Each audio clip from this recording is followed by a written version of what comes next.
who you hire matters. So let's talk about it. As you all know, we are in a crazy seller's market, and what that means is buyer demand is sky high and inventory is pretty low. Thus, the sellers are in control of the market, which is resulting in multiple offers, bidding wars, sometimes buyers willing to pay above the appraisal value, and also property prices rising. So, real life, real talk. Today we're going to talk about one of your most recent transactions, where you were the listing agent, um, and particularly one of the buyers that won it and then they ended up losing it. So it's kind of an interesting story. So tell us a little bit about the house. All right, so it's a 3 bedroom, 2 bathroom home, 1949 mid-century modern home, which was fully renovated, and we'll include some pictures for you in the end. And did you feel like the seller had listed it at a good price? I thought it was listed at a price where it would appraise, so I felt really, really good about the appraisal price. I thought it was maybe a little bit high, but not something we couldn't work out. Okay. And so did you have lots of interest when it hit the market? Yeah, on the first day we had quite a bit of engagement. Which resulted in quite a bit of showings. And on the first day, we ended up getting 2 offers, which were pretty comparable to what the seller wanted. It was the full asking price. And on the second day, we got a third offer as well too, which came a little bit below the asking price. So do you usually give each of the offers to the seller as soon as you get them, or do you just wait till a certain time and then present them all? Well, as soon as I get an offer, I do let the seller know, like, hey, we got our first offer. Let me go ahead and call the agents who showed the property to see if any more offers are coming in. And if we're having more than one offer being submitted, then I'd like to have some time to review the offers first myself, create an offer sheet, how they compare to one another, and then also schedule a time to go through it all with my seller where they have about, 15 to 30 minutes, depending on how many offers we receive. So when you presented the offers, did you feel like the seller went with the offer that you thought was the strongest? Well, actually, no. One of the things I like to do when I get an offer, especially financing is involved, I like to call the lenders because I want to see how solid the buyer will be. And what type of questions do you ask the lender when you call them? Well, I asked about job security because I want to make sure that they've been at their job for a while or at least meet the requirements. I also asked about their qualifications, if documents have been submitted or not. Now, that's not a make or break kind of deal because sometimes the lender waits until you're under contract before they ask you for your documents, but you at least want to make sure that there is a soft credit pull, so that way it gives the lender an idea as far as like how good they are. And sorry, one more thing. Also, in this season of COVID, I want to know what the lender's COVID protocols are to ensure that we will meet our timeline. And so the one the seller picked, why did he pick the offer he picked? He picked the offer he picked because it was a full asking price, and they only had two contingencies, which was an inspection period and also conventional financing. And what was the negative to that offer in your mind? The negative was I did not know how strong of a buyer we had because the lender seemed a little iffy, and it seemed like they had just started working with each other, and it was just at the very, very beginning stages. So you received the contract, the seller signed it, and you sent it back to the buyer's agent. How long did it take for the deal to fall apart? Roughly less than 9 hours for it all to fall apart. And so why did it fall apart? Well, once I sent the executed contract back to the buyer's agent, I like to call and text and also email to make sure that they've received it and that their client can acknowledge it, because that's when it becomes an executed contract. And so she was letting me know she was having a hard time getting a hold of her client, which isn't not a normal thing. It was 9 o'clock at night. We're going back and forth.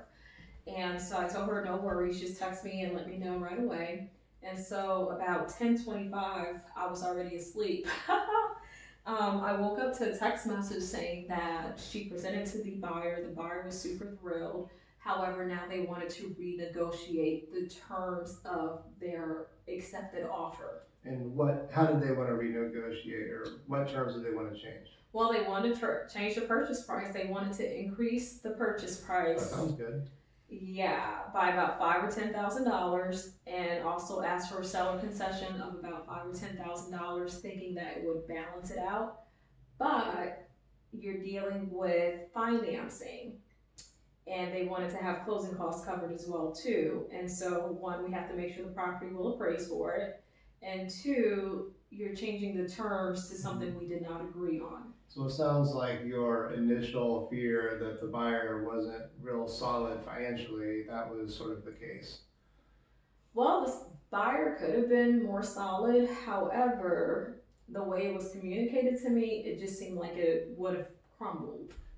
Yeah, so if it was too high and it didn't appraise for that, that could have caused problems down Yes. the road. Yes, and I did voice that to the buyer's agent as well too, and her response was, "Oh, well, your seller's still getting his bottom line," which isn't true, and a lot of people think that because your commission is based on the accepted offer price. So your commission for, a $10 house is different than a $20 house.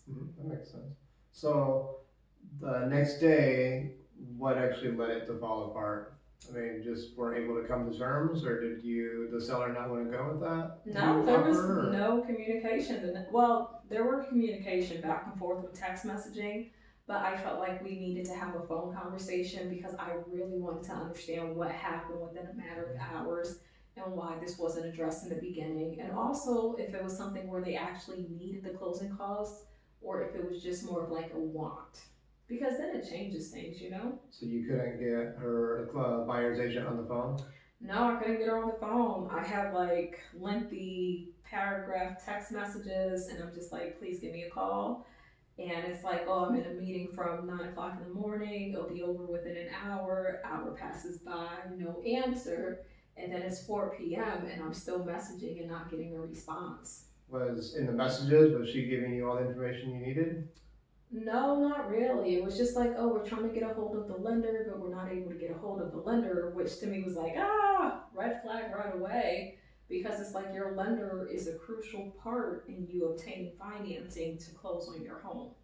So did you speak with the seller, and did the seller decide to pull the plug, or how'd that come about? Oh, of course. As soon as I got the bait and switch, I contacted the seller, let him know what was going on, and told him that let's plan on talking within the next few hours because I want to make sure that I fully understand the situation.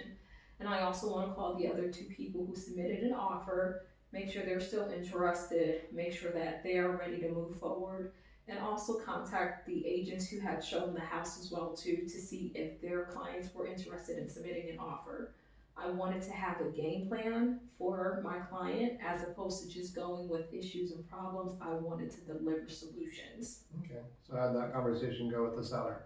The seller told me to go at it. He was just like, I trust you. You go ahead and we can talk whenever you're ready. So did you have to submit a release and cancellation form to the buyer in order to get out of this?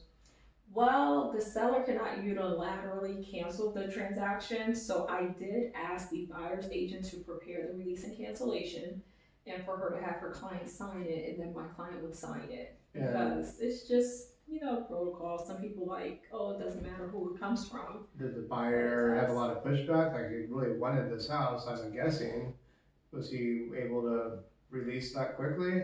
What kind of pushback did you get? Well, it took a while for us to get the release and cancellation, and I just explained to the buyer's agent, like, hey, we really want to go with you, but if you're changing the terms and conditions and can't uphold the initial agreed upon offer, then this isn't going to work out. And they didn't go back and say, oh, no, we'll just keep the original terms? They just signed the release and cancellation and moved on? No, it got more interesting. So originally they submitted it with conventional financing, and then the buyer's agent expressed to me that the buyer was trying to figure out if they can, switch to FHA. Now, FHA and conventional, those are two totally different beasts, which we can talk about in another video. So they weren't willing to go back to their terms, weren't even able to go to those terms, the original terms that they signed? I think they might have, but I don't know if their agent really prepared them for it or if they had the conversation. But I'm just going off of what the buyer's agent has communicated to me. So the long story short, they decided to walk away. Long story short, I asked them to walk away because it wasn't going to work out the way they were trying to finagle or finesse the transaction. Okay, so for people that are looking at buying a house, I mean, it looks like at first they did a great job. They had multiple offers. They got their offer on the first day. They beat out other offers with the highest price, but then they lost it. Seems like the buyer should have been more prepared. What else? I would probably say for my buyers, I like to tell them like, hey, if we submit an offer, we have to honor it. We're not doing bait and switch. But I've never had a client do that to me before. But I think it comes with an educational form up front. Just the initial conversations. Also, if the agent would have just picked up the phone and given me a call, just 2 minutes of her time, I think we could have probably salvaged the transaction, or at least I could have had a better understanding of what was going on, because the lender said they qualify for the offer that they had originally submitted. So the agent makes a big difference. I think your agent makes or breaks the transaction. If your agent isn't on point with their communication skills, if they don't fully understand the contract or the terms and conditions, or if something comes up and they're not really well versed, or if they don't have the resources to have that knowledge, or at least like a team of people to actually help them, especially if you're a newer agent, I think, for sure. Mm-hmm. Well, so the next one in line, it's under contract. How long has it been under contract? Well, yes, next one in line, we are under contract less than 24 hours. As soon as the debacle was happening with the first accepted contract, I gave them a call and said like, hey, this is, we're still interested. Is your client still interested, or have they found another home? And it was just like, no, my client is still interested. They want the house. And so I said, all right, send me an updated offer. I'll have my seller sign it, and then you'll have it back. And they had it to me within about 3 hours. And once I had the release and cancellation from the previous transaction, then I had my client go ahead and sign that offer. And I sent it back, the agent confirmed, and I followed up with a phone call as well. And the following day, we talked on the phone. The earnest money deposit had been delivered the following day, as well as inspections have been scheduled as well. All in the first day, or 2 days? In 2 days. Yeah, well, that's good. Mm-hmm. And this is the house. This is the house. Interviewing in, so there you have it. Some things to watch out for or think about when purchasing or selling a house. Any final words? Final words is don't try to renegotiate once your offer is accepted without going through the proper channels.